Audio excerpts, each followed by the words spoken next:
am going to take issue with Chester Burrows, who is the chair of my...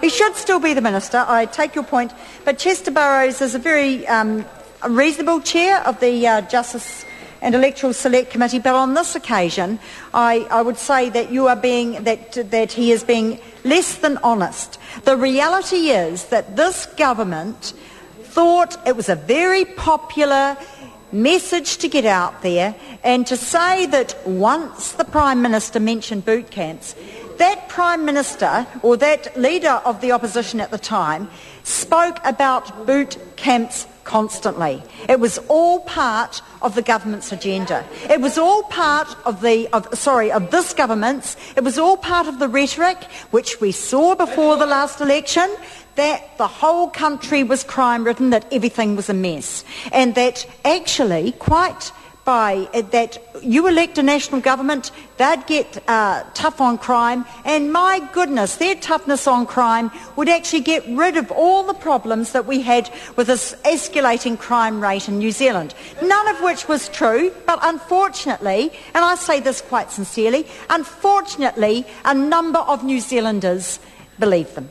A number of New Zealanders believe that, yes, because we are a small country and every incident that we have, no matter how abhorrent it is, gets reported, and every New Zealander is aware of it.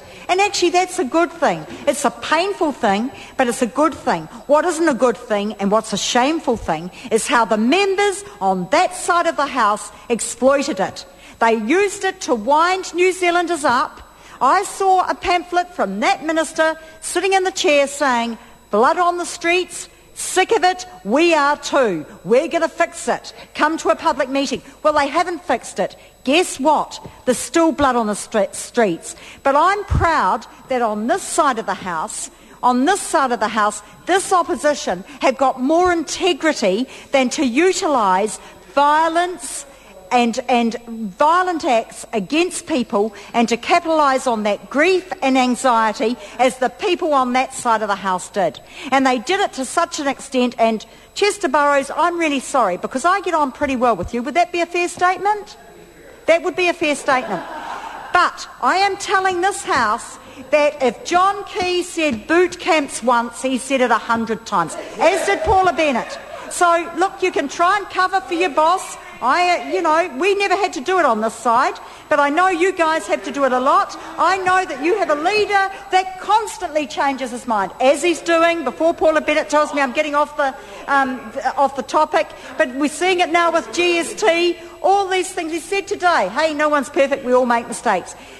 That side of the House utilised grief and anxiety to wind up a fallen model, an unproven, not an unproven model, sorry, a proven to be a failure, a complete failure. And they said, we've got the one true answer. Hey, we're the National Party. We're 2 decades behind.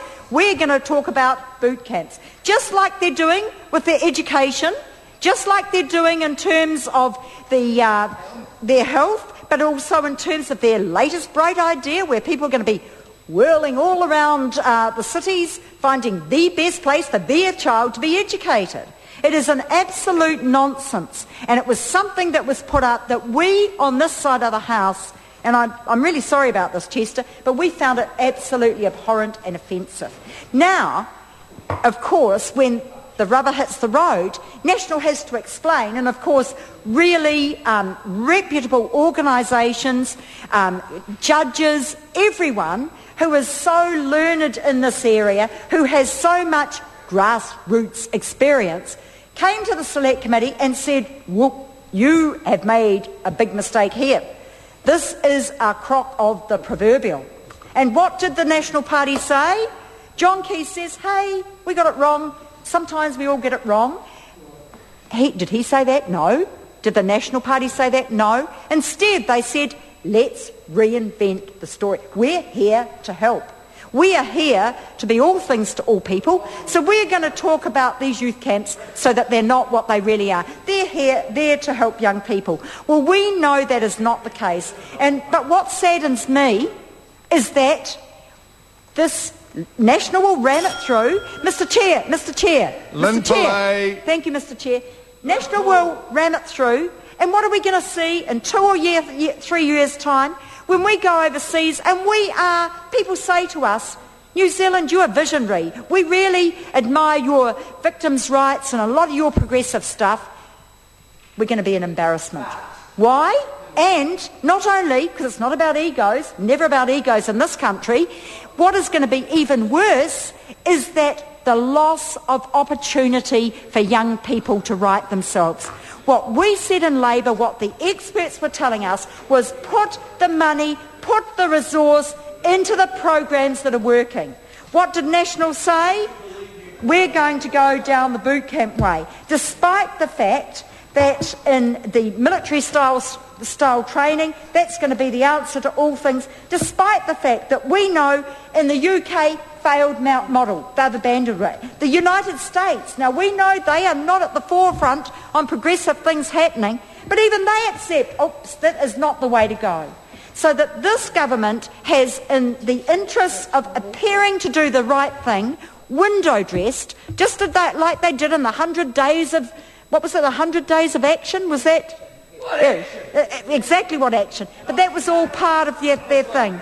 Now, Mr Chair, I do want to talk about my supplementary order paper, what is sadly missing, which we've been able to utilise previous Labour bills which were more looking at the rights of victims. And I would urge, despite our opposition to the bill, I would urge the opposition to give very careful thought and their support if they are committed to actually caring about victims, which they say, and we won't go into the pitfalls and the criticisms there, but if that's certainly under my SOP, that in terms of ensuring that victims are part of the process, that their views are taken into account. These are standard clauses in the Labour bill that are missing. This is your chance. It won't be a good bill. It's not a good situation that you're in, but at least there will be some way towards victims during this process being able to participate and have a say in this situation where a young person they are the victim of the crime that the young person has committed against them. So I would urge the government, because this is a government that says we care about victims. Says one thing, does another. Well, exactly. We only need to look at the ACC debacle to know that just simply isn't true. We only need to see that they wouldn't pick up the government bills that gave far more support to victims of crime, to victims of domestic assault, much more protection, much more in-depth bills were ignored by that government, and instead we see this rubbish wasting the time of this House. Support a lot of it in your dreams. What we are trying to do is improve a bill that is about rubbish. And we won't get any satisfaction. This side of the House will get no satisfaction whatsoever in a couple of years' time when we're back in government saying, see, that was a failure, we told you so, and it's going to go. Mr Chair, thank you for the opportunity. Labour vehemently opposes this bill.